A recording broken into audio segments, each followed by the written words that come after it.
إن الحمد لله نحمده ونستعينه ونستغفره ونعوذ بالله من شرور أنفسنا ومن سيئات أعمالنا. من يهده الله فلا مضل له ومن يضلل فلا هادي له. وأشهد أن لا إله إلا الله وحده لا شريك له وأشهد أن محمدا عبده ورسوله.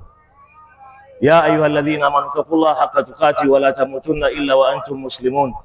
يا أيها الناس اتقوا ربكم الذي خلقكم من نفس واحدة وخلق منها زوجها وبث منهما رجالا كثيرا ونساء واتقوا الله الذي تساءلون به والأرحام إن الله كان عليكم رقيبا. يا أيها الذين آمنوا اتقوا الله وقولوا قولا سديدا يصلح لكم أعمالكم ويغفر لكم ذنوبكم ومن يطع الله ورسوله فقد فاز فوزا عظيما. أما بعد فإن أصدق الحديث كتاب الله وخير الهدى هدى محمد صلى الله عليه وسلم وشر الأمور محدثاتها وكل محدثة بدعة وكل بدعة ضلالة وكل ضلالة في النار. عباد الله، أوصيكم وأوصي نفسي بتقوى الله عز وجل فقد فاز المتقون. Waislamu, tumejumuika leo hii katika kuswali swala ya Eid.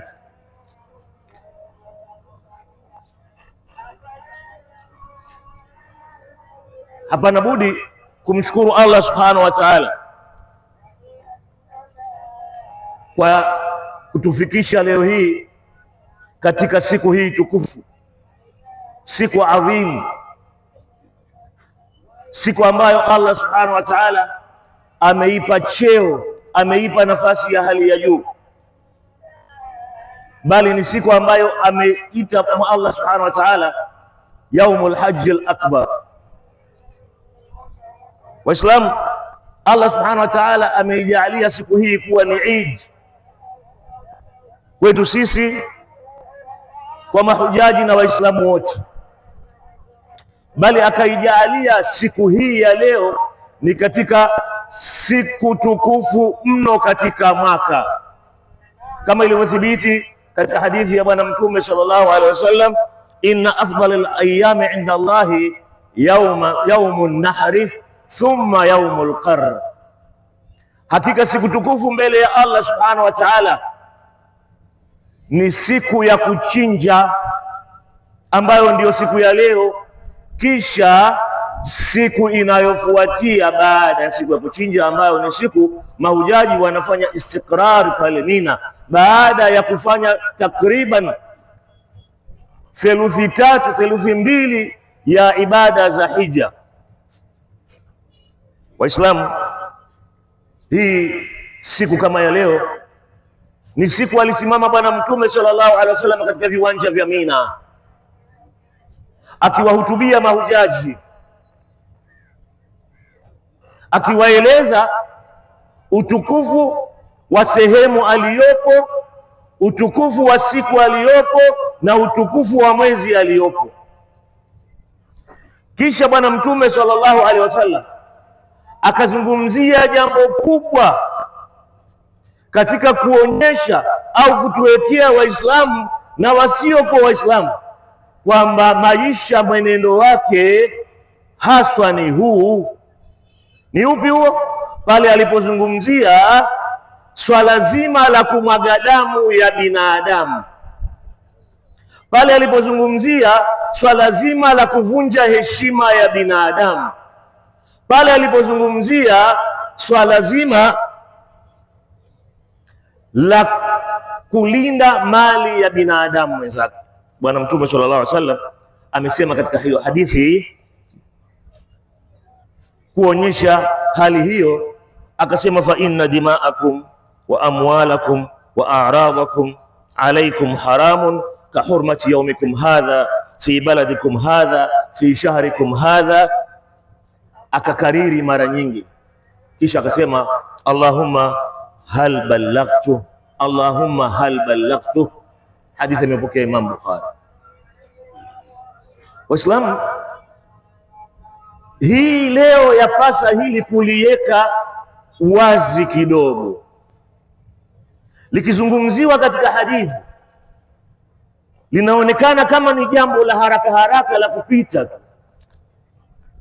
Bwana Mtume sallallahu alaihi wasallam katika hadithi nyingine ametuwekea wazi kabisa katika alama za kuondoka, katika alama za kiyama. Miongoni mwa haya alizungumzia, amezungumzia katika alama ya kiyama swala zima la kuondoa nafsi ya binadamu mwenzako. Leo hii ni jambo ambalo limetangaa katika jamii yetu, si katika hii mipaka ya nchi yetu, mpaka nje ya mipaka nchi yetu. Watu kutoana roho ni jambo jepesi kabisa, na kwa sababu jepesi kabisa, leo tunaona watu wanatoana roho tunavyoambiwa kwa misingi ya wivu wa kimapenzi. Hebu tafakari, wivu wa kimapenzi inapelekea mtu mpaka kutoa roho ya mwenzake. Watu wanapelekea kutoana roho kwa sababu ya mali tafi, mali ambayo unaiacha baada ya muda. Watu wanatoana roho kwa sababu tu ya itikadi, ima za kitaasisi, itikadi za kivyama, itikadi za kisiasa, itikadi yamejaa mno, hayasemeki. Kila uchao unapofungua vyombo vya habari, basi hukutana na mambo ya kuuana. Waislamu, Bwana Mtume sallallahu alaihi wasallam katika hadithi iliyopokewa na Imam Muslim anasema, la taqumu saa hata yakthuru alharaju, hakitosimama kiyama mpaka iwe wingi mno wa haraji. Masahaba ridwanullahi alaihim wasallam wakamuuliza Bwana Mtume sallallahu alaihi wasallam, wamal haraj, haraj nini?